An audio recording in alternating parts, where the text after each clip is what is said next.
yang hendaknya dipunyai oleh tiap-tiap orang.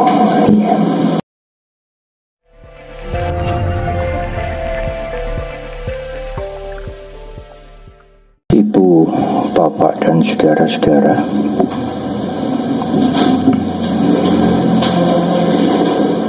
adalah menjadi kelasiman bagi semua orang pada waktu seseorang mencari pedoman, mencari pegangan hidup atau pegangan untuk tujuan yang lain-lain. Seseorang mencari-cari. Proses itu disebut dengan belajar. Kalau saya menyebutkan belajar, itu bukan berarti membuka buku, sinau, membaca banyak-banyak. Ya, itu salah satu cara untuk belajar, tetapi belajar itu juga belajar dari kehidupan kita yang kita alami sendiri.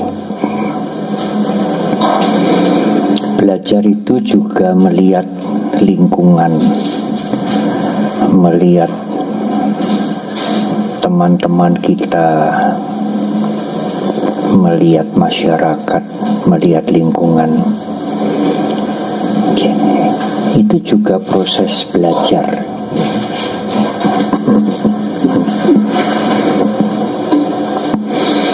Apalagi kalau usia sudah lanjut, umumnya membaca itu tidak menarik. Ditambah lagi kalau huruf-hurufnya kecil-kecil, wah itu melelahkan. Untunglah sekarang ada rekaman-rekaman, ada media sosial yang ibu bapak saudara bisa mendengarkan tanpa harus melihat tayangannya setiap saat.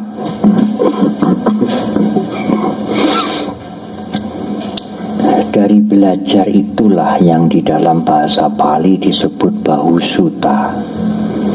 Bahusuta itu banyak mendengar, sering juga disebut bahu saja, belajar.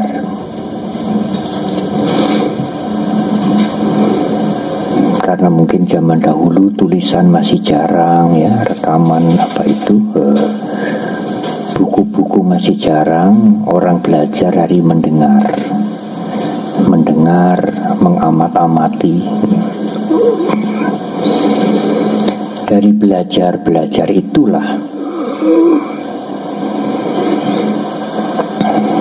baik dari buku-buku literatur, termasuk kitab suci tentu, maupun pengalaman kita, pengalaman orang-orang lain, lingkungan kita, maka kita bisa mendapatkan sesuatu yang bisa kita pegang. Ya, ini menjadi pegangan saya kalau akan mengambil satu keputusan dalam pekerjaan, dalam satu usaha. Setelah belajar, setelah mencari tahu itu, kemudian saya memutuskan ini, tidak ini, atau saya memutuskan seperti itu, yang ini tidak cocok. Dari belajar itulah kita menerima sesuatu yang sesuai dengan cara berpikir kita, yang sudah kita timbang-timbang, dari banyak hal yang kita pelajari itu lalu kita terima.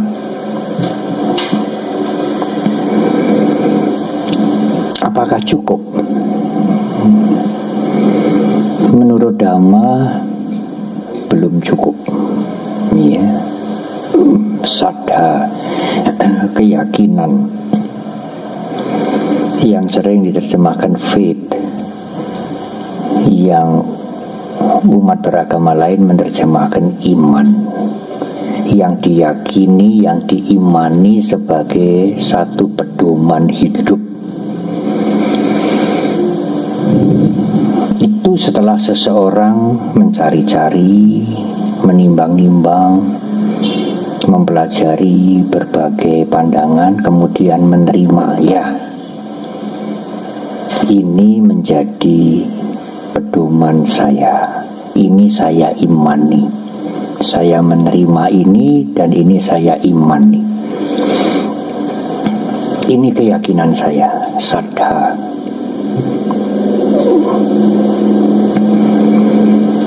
Tetapi tidak cukup hanya karena belajar dan menerima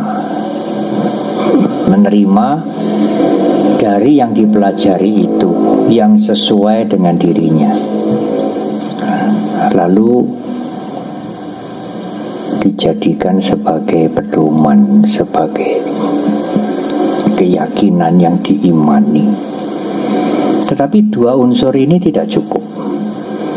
Unsur belajar dan unsur menerima dari yang dipelajari itu tidak cukup.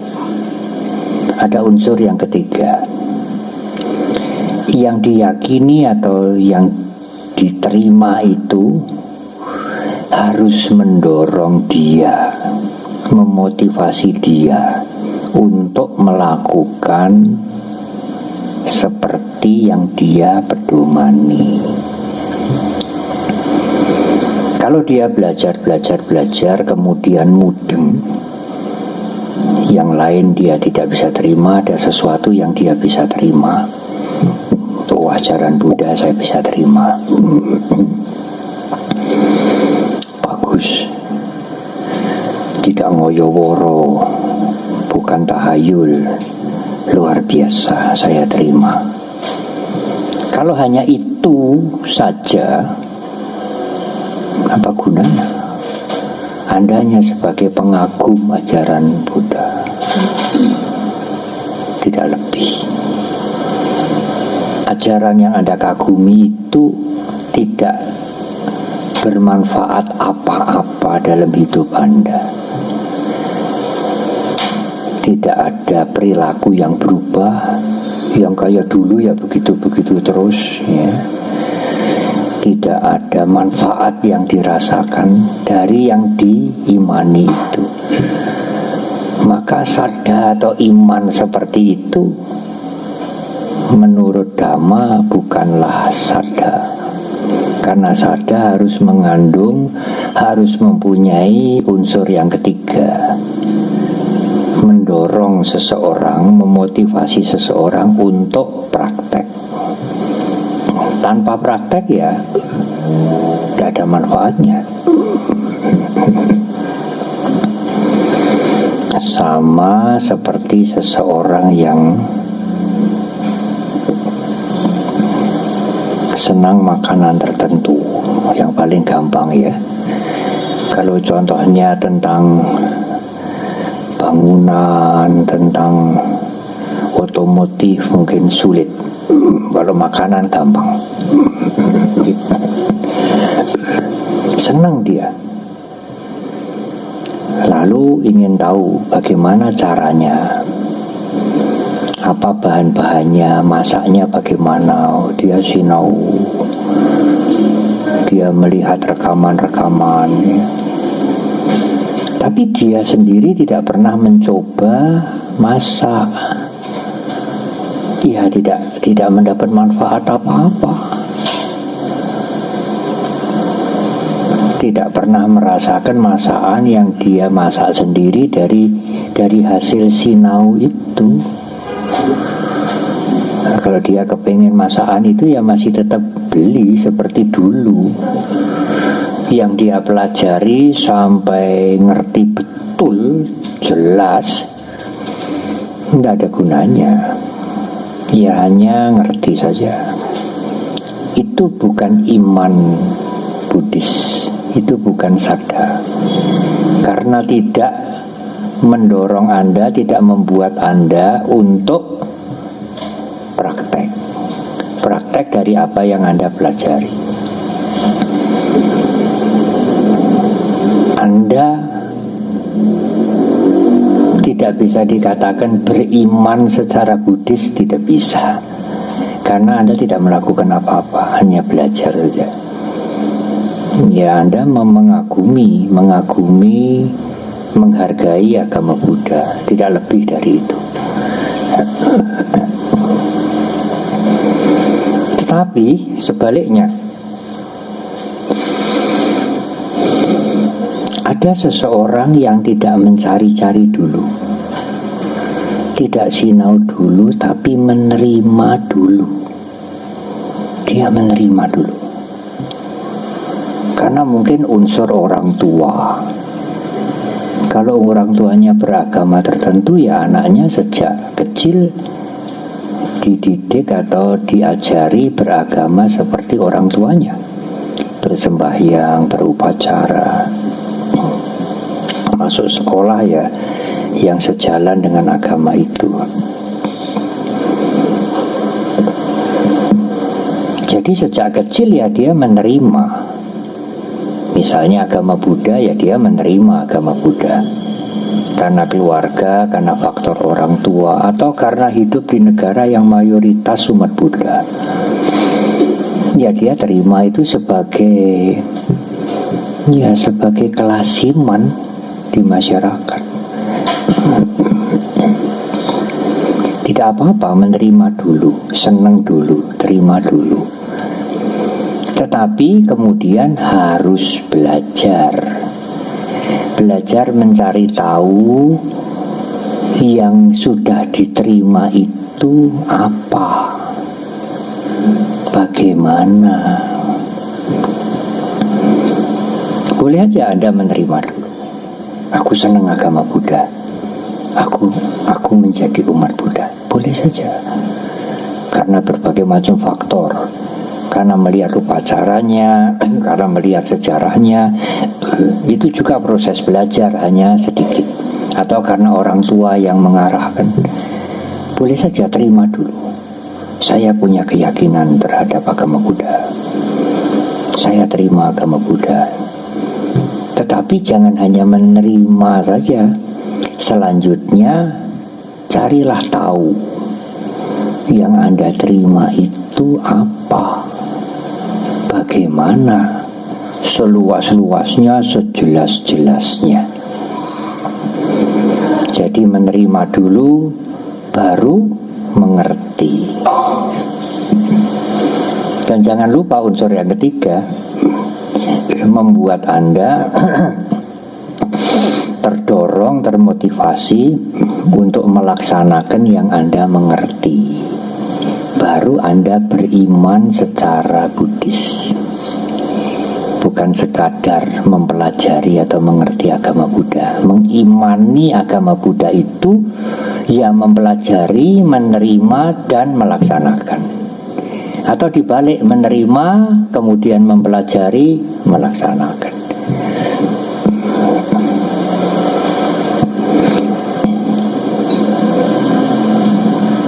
Tidak bisa mana yang paling penting, ketiga-tiganya penting semua.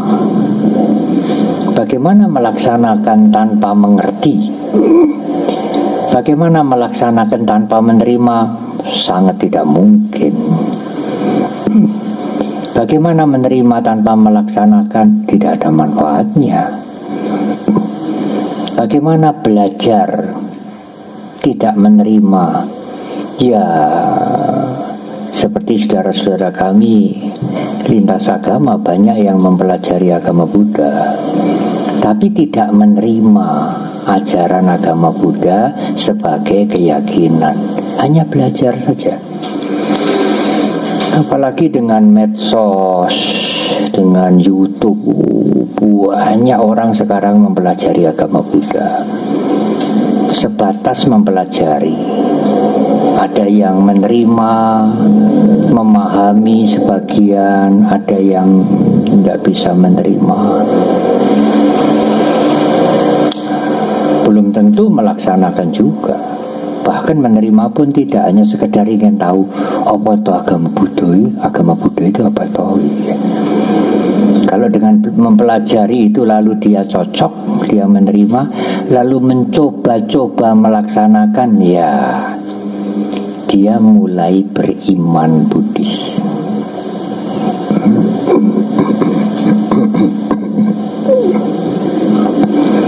Itulah pengertian saddha dalam agama Buddha. Bisa dimulai dari bahu saja, mencari tahu, belajar. Bisa dimulai dari menerima dulu. Kemudian terbentuklah saddha.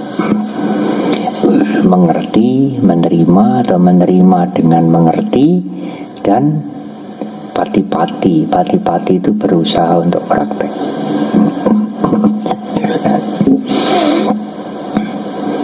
Lalu apa yang diimani, yang diyakini, yang harus dipegang sebagai pedoman hidup? Di Samaditi, pengertian yang benar itu, Guru Agung Buddha Gautama pernah menjelaskan 10 hal. Cukup panjang ya. Tetapi kalau disingkat, boleh disebutkan, boleh dikatakan yang paling penting adalah mengerti, menerima, lalu memberikan dampak pada hidupnya, yaitu tentang hukum karma. Bahwa semua perbuatan itu berakibat, sekecil apapun ya, yang baik maupun yang buruk.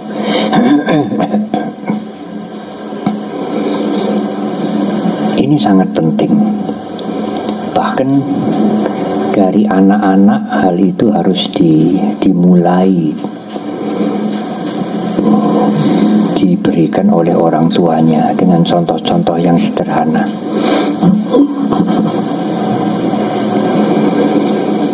Dengan mengimani, artinya mengerti, menerima, dan berusaha untuk melaksanakan pengertian yang dimengerti itu, maka seseorang akan mengendalikan dirinya dari perilaku yang buruk. Itu adalah bagian dari iman, keyakinan terhadap hukum karma. Ya, kalau dia sangat setuju, sangat mengerti, sangat meyakini, menerima dengan sungguh-sungguh hukum karma, tapi perilaku buruknya terus saja, ya seperti bohong-bohongan. Iya.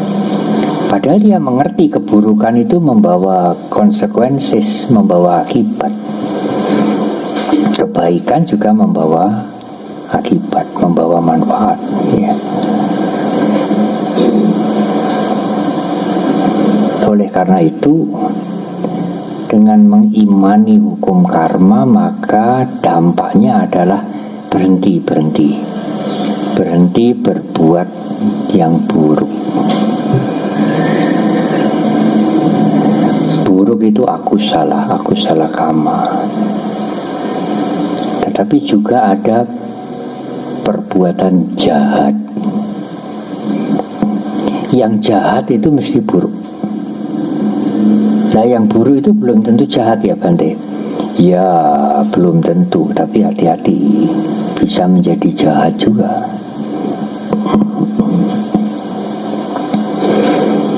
membunuh, menyakiti, mencuri itu jahat. Papa, saba, papa, sakaranang, papa dalam bahasa Bali ya. Bukan bahasa Indonesia ya. Nanti pulang, oh papa jahat.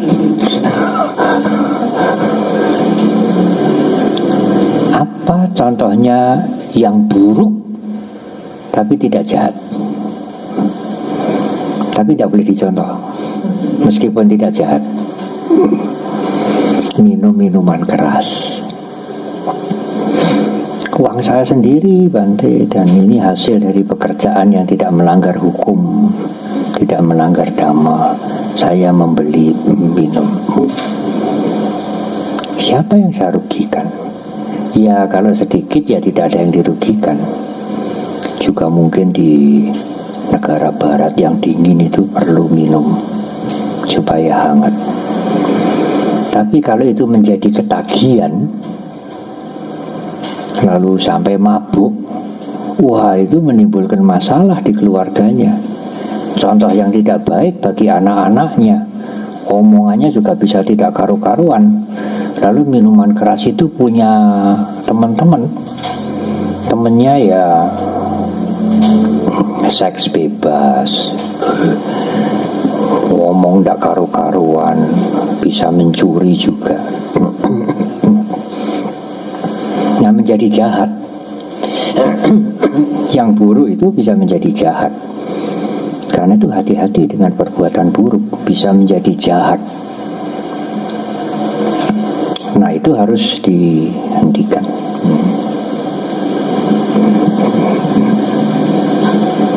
Tetapi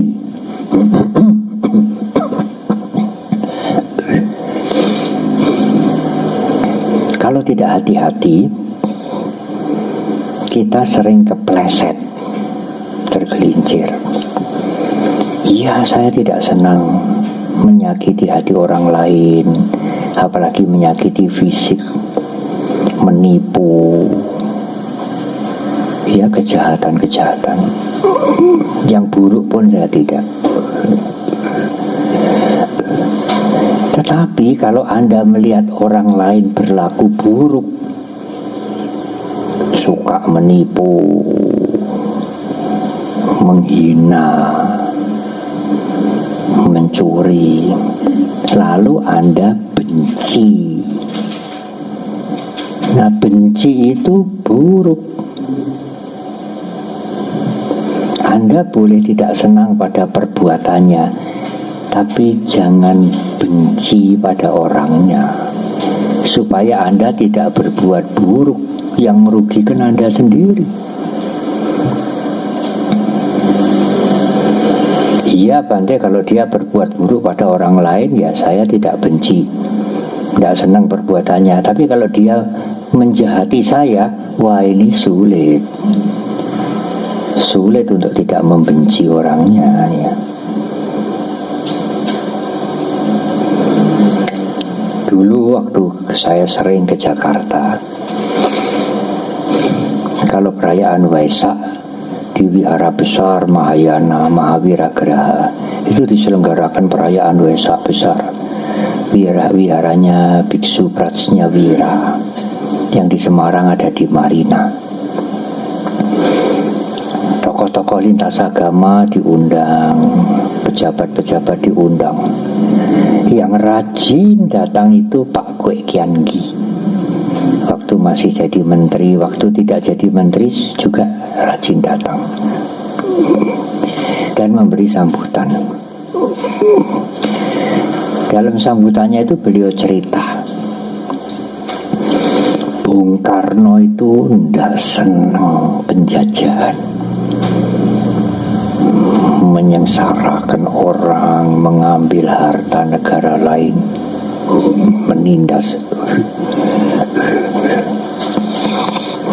Tapi Bung Karno itu punya sahabat orang-orang Belanda banyak.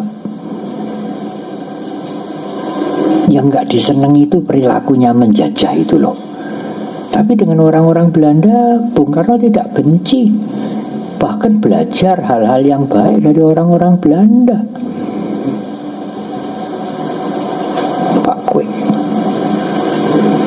Tapi beliau melanjutkan, itu Bung Karno.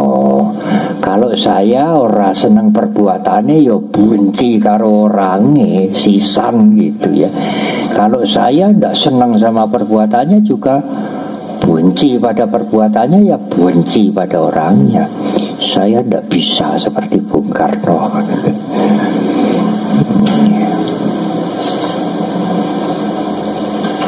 Sebenarnya semua orang itu seperti kita. Orang-orang yang menjahati kita atau menjadi orang lain itu ya kayak kita ini. Bisa sakit, bisa susah, ingin hidup nyaman, ya kayak kita inilah.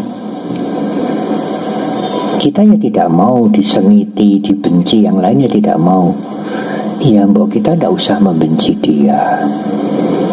Kalau dia berbuat buruk kepada siapapun, nanti akibat karmanya kan mesti datang. Karena kita mengimani hukum karma. Itu bukan khayalan, hukum karma itu the truth, itu nyata, saja.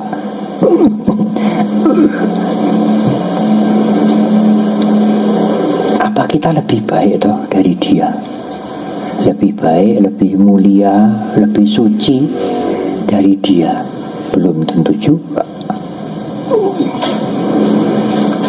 Ya, kita tidak senang perilakunya itu buruk, tapi jangan membenci orangnya. Bisa berubah kok.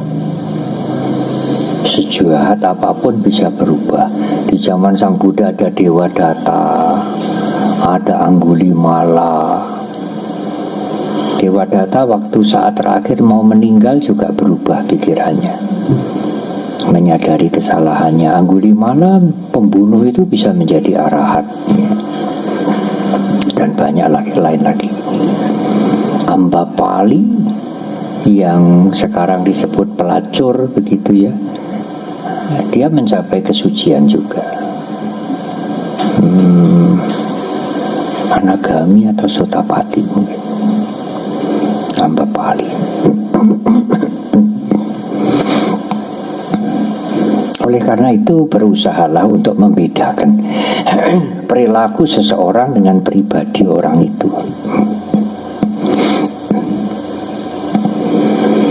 Sang Buddha saja memberikan kesempatan banyak sekali. Kalau Samanera itu 10 sila, kalau ditambah dengan yang lain-lain 100 sila. Kalau para biku itu 227 sila. Itu yang utama. Belum lagi yang kecil-kecil. Saya minum sebentar.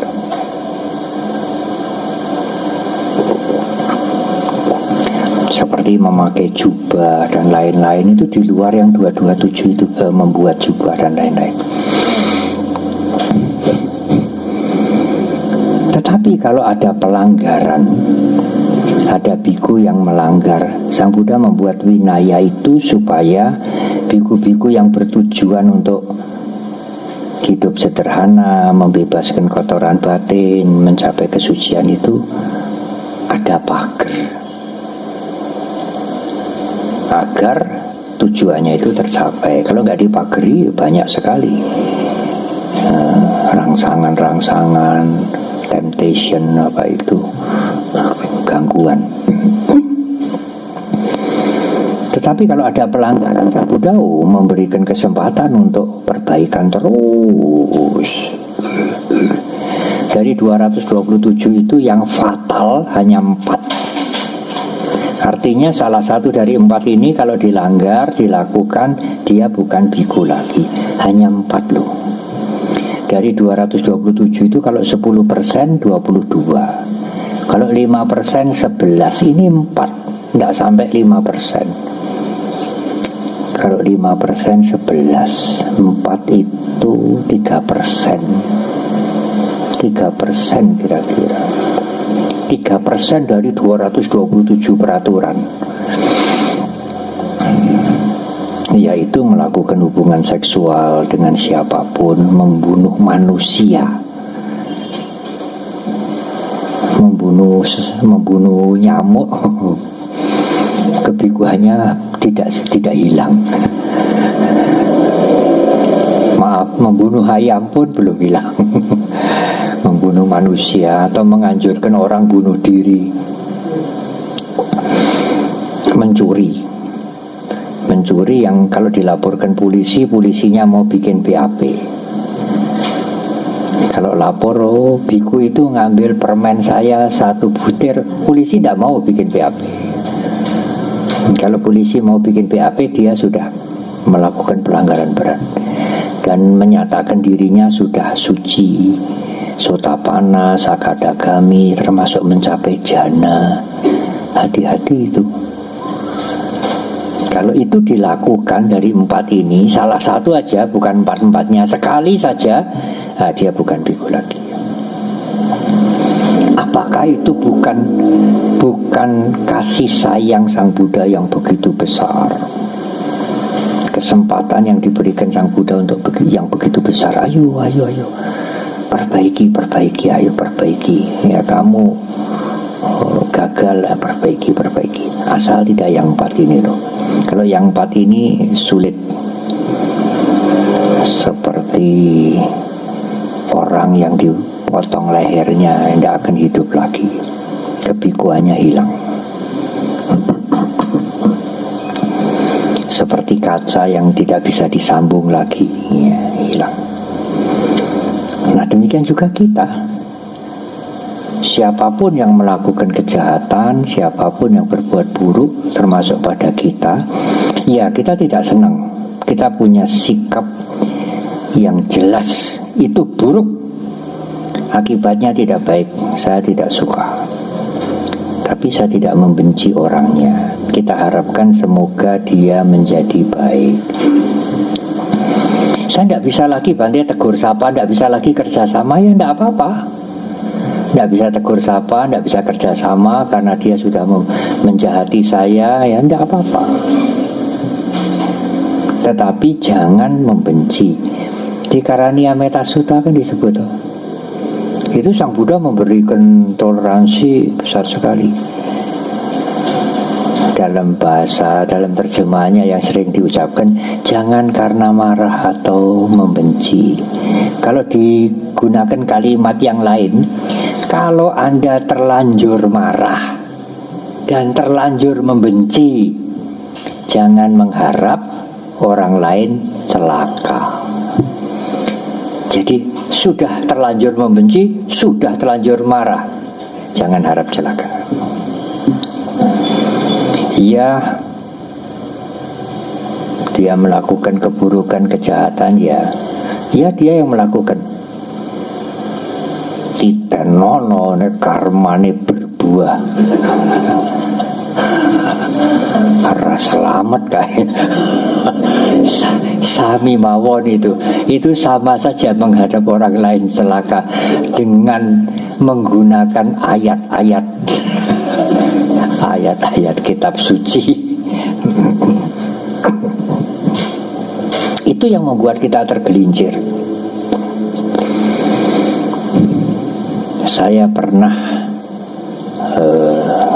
menguraikan ini dalam perayaan Wesak. Lalu ketua PGI yang dulu, Pendeta Nathan Setiabudi, selesai bubaran Wesak, dia datang pada saya, Bante, sama itu dengan yang diajarkan oleh Yesus kepada kami, bahwa kita tidak senang pada pelacuran, tidak senang, tetapi jangan membenci pelacur. Dia bisa jadi baik, kok bisa berubah.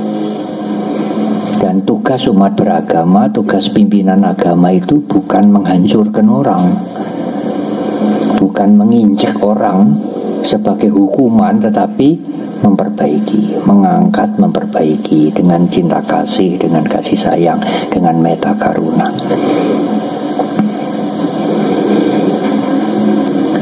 Nah, menjaga diri, mengendalikan diri dari hal-hal yang buruk, yang jahat itu ada dua hal yang bisa membantu kita, yaitu malu. Kita kalau berbuat buruk, berbuat jahat itu malu apa enggak sih? Bahasa Jawa, risih tidak gitu. Ya kalau tidak punya risih, nggak punya malu, ya apa saja bisa dilakukan. Apa mencuri, apa bawa lari barangnya orang, mengganggu pasangannya orang, seorang duwe isin, orang duwe risih. Kalau tidak punya malu itu kejahatan apa saja dilakukan, maling apalagi. Nah, nanti kalau ketangkep polisi masuk penjara ya ora isin. Wah ya kalau begitu apa saja bisa dilakukan ya. Tidak punya ahirika, orang yang tidak punya malu. Selain itu juga mengingat akibat dari kejahatan kita. Mungkin tidak sekarang, beberapa tahun, beberapa waktu kemudian akan berbuah. Dan akibatnya kemudian itu enggak cetho welo-welo. Ini akibat dari kamu nyuri itu loh. Yang dia pikir itu, wah sembrono, rumah terbakar ini bagaimana? Yang menjaga tidak mematikan kompor ini, wah suari ini apa ini kira-kira. Lalu dia sudah saya tolong lama, kok mentolong, menipu. Itu semua yang ada di pikirannya.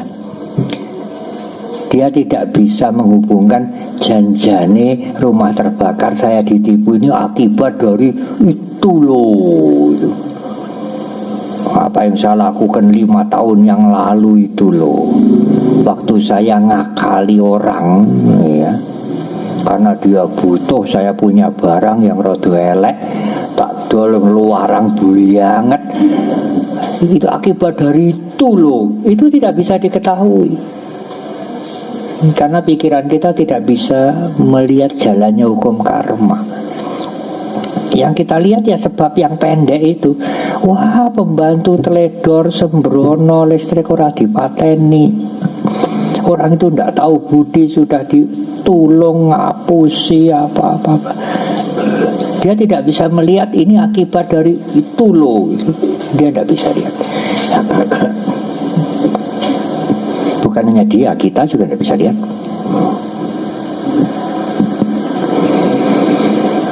Jadi sebetulnya kalau segala macam masalah, ya ekonomi, ya keluarga, ya kesehatan, ya pekerjaan, ya itu akibat. Kalau tidak akibat, tidak mungkin, pasti ada sebabnya. Kita tidak bisa lari dari sebab, dan sebab itu kita sendiri yang membuat. Ya semuanya lah, termasuk saya, termasuk Sang Buddha juga. Sang Buddha mau digelundungi batu, mau dibunuh, difitnah, ya itu sisa-sisa dari karma yang lalu.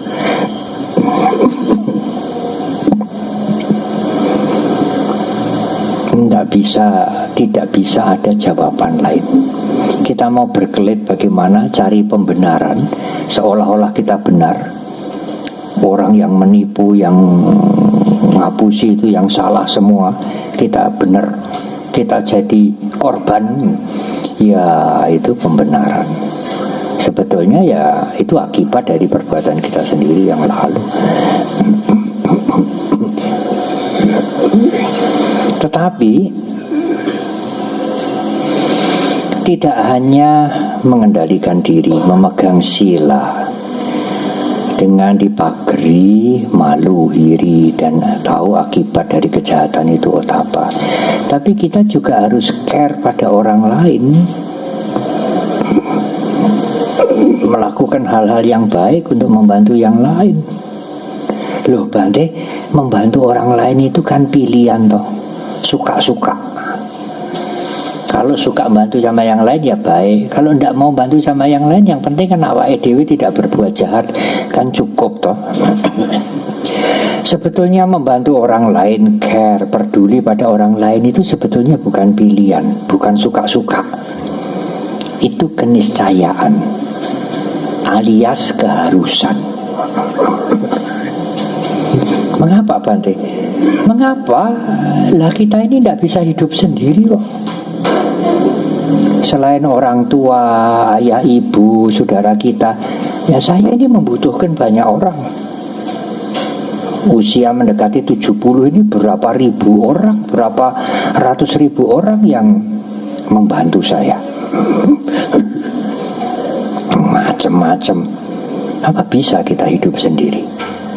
Ini minuman satu gelas ini, satu cangkir ini bisa sampai di depan ini, ya saya siap minum untuk menghilangkan kering di sini. Ini berapa banyak orang yang terlibat? Bukan hanya dia yang membawa ini kemari satu orang, bukan. Ini berapa banyak orang yang terlibat? Ini berapa banyak orang? Ini jasa-jasa pekerjaan orang-orang banyak yang saya nikmati.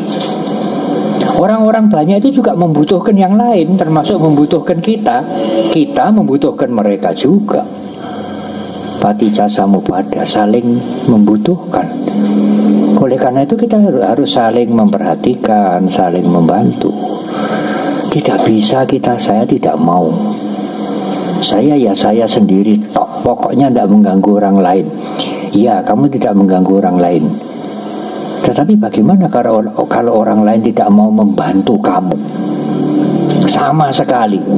Bisa hidup? Ya tidak bisa. Oh banyak sekali. Kalau kita menulis banyak sekali. Sesendok nasi yang kita suapkan ke mulut kita, berapa banyak orang yang terlibat. Iya Bante, mereka kan jualan nasi, mereka kan butuh kita. Iya, kita juga butuh dia. Tidak hanya dia yang butuh kita juga butuh dia. Karena itu bantulah mereka sesuai kemampuan kita. Ya, sering kita mendengar dana. Ya. Dana itu sikap memberi, membantu. Tetapi hakikat daripada dana itu adalah sikap mental untuk memotong ikatan duniawi. Itu adalah hakikat, itu adalah tujuan tertinggi dari orang care pada yang lain. Kalau Anda memberi itu dengan tujuan macam-macam, ya memberi etok-etok. Kelihatannya aja memberi, tapi ada pamrih yang besar sekali. Padahal memberi itu adalah latihan yang dianjurkan oleh Sang Buddha untuk caga, C-A-G-A. Bahasa Sanskerta tiaga, T-Y-A-G-A, memotong ikatan duniawi.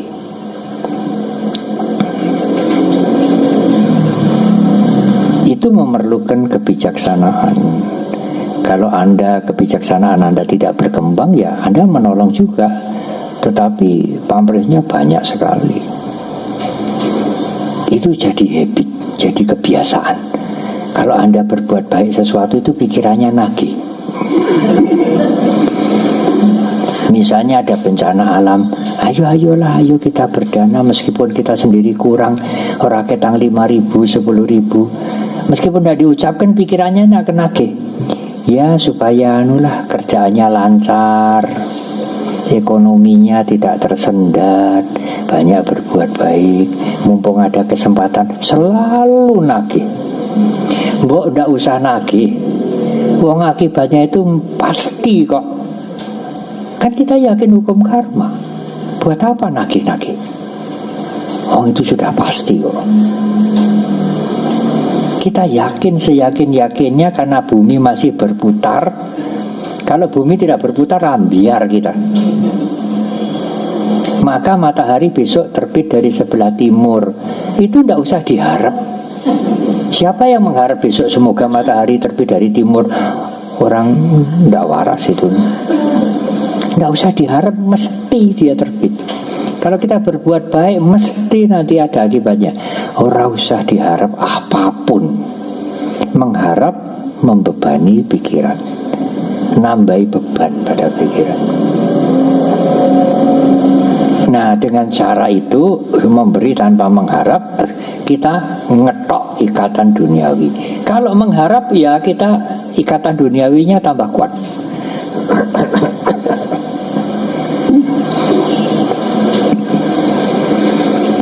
Kebaikan apapun, meskipun memberikan makan pada binatang dengan nasi atau dengan apa, itu juga kebaikan. Tapi ingat, kejahatan juga kejahatan.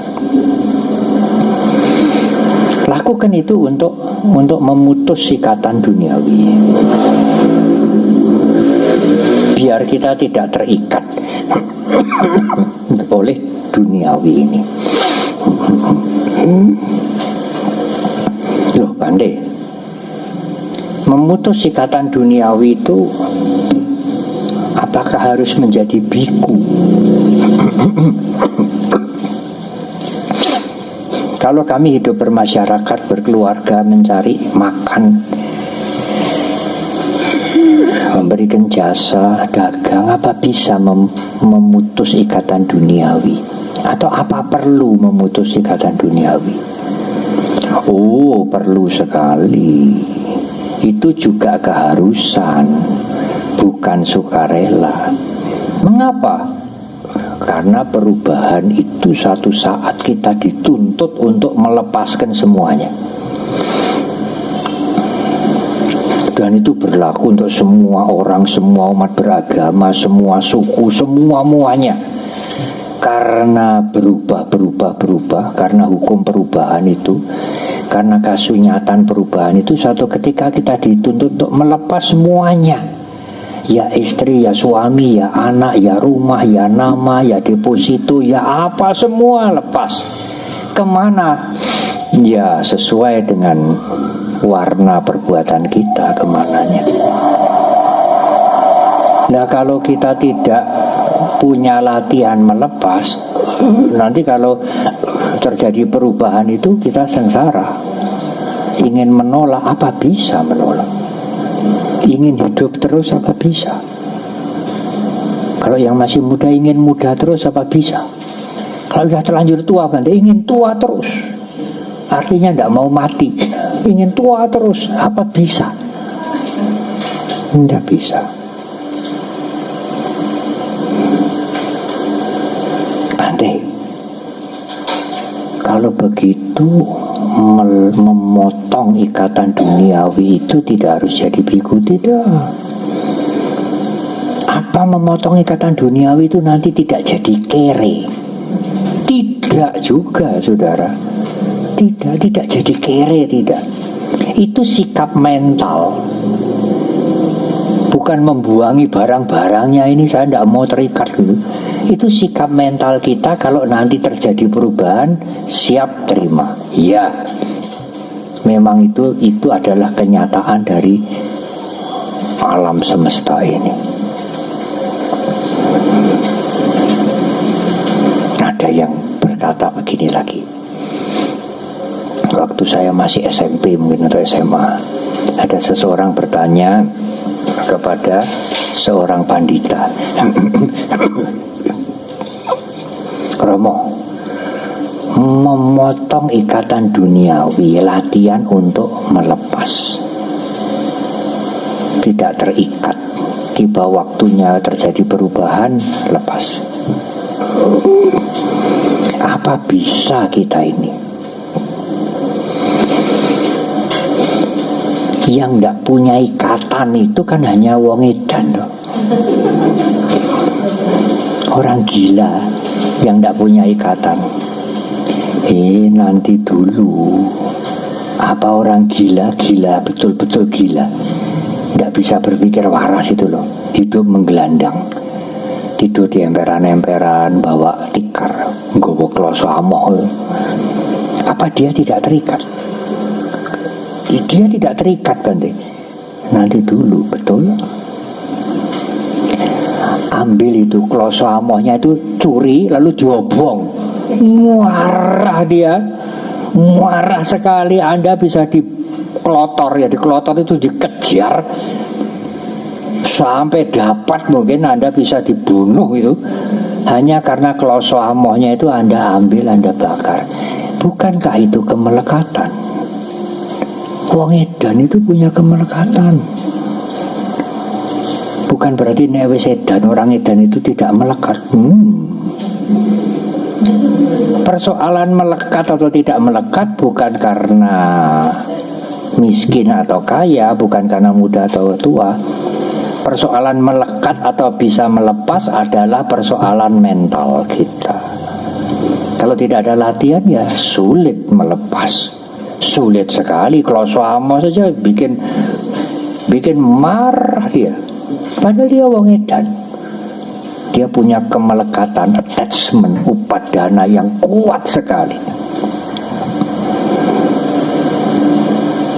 Sang Buddha juga memberikan perumpamaan begini. Judulnya agak sulit, judulnya bahasa Pali, judulnya Sutta, tapi intinya begini. Seekor burung puyuh, bahasa daerahnya manuk gemak kecil. Dia biasanya bersarang di rumput-rumput, tidak di pohon-pohon. Terbang juga hanya rendah-rendah. Itu kalau menjumpai atau kalau terkena rumput yang rada kaku, ya, rumput lulang menjalar agak kaku, nggak bisa lepas, dia mati. Jadi burung puyuh itu bisa mati hanya karena rumput, terikat oleh rumput, nggak bisa lepas.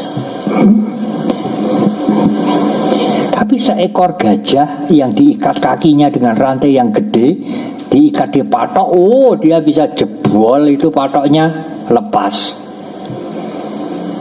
Meskipun diikat dengan rantai yang besar sekali. Jadi bukan persoalannya wong edan atau wong waras, bukan persoalannya orang sangat miskin atau orang kaya, persoalan mental. Yang miskin sangat terikat ya ada, yang miskin bisa melepas setiap saat kalau terjadi perubahan ya ada, yang hartanya banyak sangat terikat ya ada, yang hartanya banyak bisa melepas ya ada. Bukan persoalan harta banyak atau sedikit, persoalan mental. Ada wisdom, ada kebijaksanaan, ada latihan atau tidak. Kalau tidak ada latihan, yang hartanya sedikit pun sangat terikat dengan yang sedikitnya itu. Seperti burung gemak yang mati hanya karena rumput. Tapi kalau dia punya latihan, punya pengertian yang kuat, punya mental yang dilatih dengan baik, meskipun materinya banyak, waktunya lepas. Seperti gajah yang bisa bedol rantai yang besar itu. Tapi seekor burung gemak mati hanya karena rumput. Sulit melepas ikatan yang kecil sekalipun. Padahal perubahan ini mengharuskan kita untuk melepas. Wong menghirup udara saja harus dilepas kok. Itu hukum alam. Coba Anda menghirup udara, jangan dilepas. Sengsara. Sangat sengsara itu. Ya, melepas itu membawa kebahagiaan. Tidak gondeli, melepas itu membawa kebahagiaan. Ya bukan berarti lalu sekarang hartanya diambur-amburkan, hidup miskin, gowo kloso amoh, ya bukan. Tiba waktunya nanti terjadi perubahan yang tidak bisa diselamatkan, ya lepas. Apakah kendaraan, apakah harta, apakah mungkin keluarga, tiba-tiba terjadi perubahan, ya mungkin tidak bisa spontan melepas, tetapi tidak melekat terlalu lama. Latihan kita, pengertian kita itu menjadi modal yang sangat berharga bagi kita untuk bisa melepaskan. Nah itulah salah satu dari panya, dari kebijaksanaan, wisdom untuk melepas. Sebetulnya itu bukan sesuatu yang istimewa, karena segala sesuatu tidak kekal ya sudah logis kalau kita tidak nggondeli, wong tidak kekal. Kalau kita nggondeli malah tidak masuk akal ya. Nah itulah yang berharga bagi batin kita. Jadi bukan persoalan muda tua, hartanya banyak, hartanya sedikit. Yang penting bagaimana mental kita ini kita latih atau kita biarkan. Kalau kita latih, kita mempunyai kehidupan yang baik. Tidak ada hubungannya dengan materi banyak, materi sedikit. Materi banyak bisa bahagia ya ada, bisa sengsara ya bisa. Materi sedikit sengsara ya bisa, tidak sengsara ya bisa. Bagaimana pikiran kita, mental kita bersikap. Banyak belajar bahu saja, punyailah keyakinan iman yang baik yang bisa mendorong kita melakukan perubahan. Sadar, menjaga diri tidak melakukan hal-hal yang buruk, sila, hiri, malu, risih kalau berbuat yang jahat, otapa, menyadari akibat kejahatan itu menyengsarakan. Jaga, memberi yang dilandasi dengan panya, memberi untuk melepaskan. 7 hal ini oleh Sang Buddha diberi nama kekayaan mulia yang hendaknya dipunyai oleh tiap-tiap orang. Ibu, bapak dan saudara, sudah persis 1 jam. Terima kasih.